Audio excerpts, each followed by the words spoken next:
مرحبا بنات، شلونكم عيني؟ اليوم راح اسوي لكم مسخن الدجاج على طريقتي انا الخاصة. هاي عندي نص كيلو دجاج انا سالكته بهاي التوابل الخالتها، اللي هو بهارات مالت الدجاج والكاري والروزماري. وهذا عندي هسه السماق بالنهاية راح اخليه للسماق، وعندي ليا وعندي حبة بصل مسويتها اجنحة. هسه نصلي على محمد وآل محمد ونبدي نحمس واشوفكم الطريقة.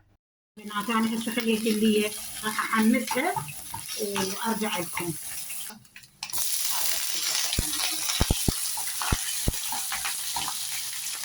هسه هاي شوحت البصل وهاي راح اذبح الصدر.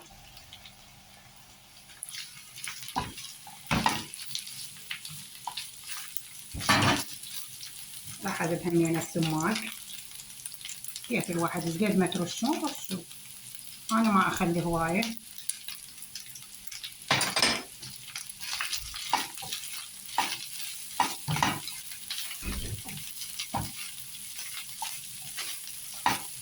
هاي مايونيز،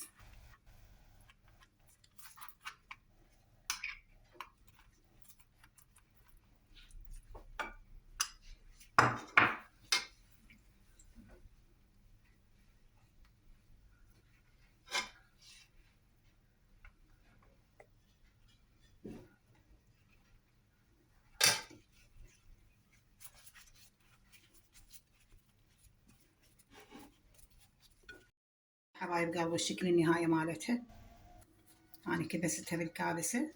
هاي شكل النهائي. إذا عجبكم الفيديو لا تنسوني باللايك والاشتراك، وسهمكم العافية.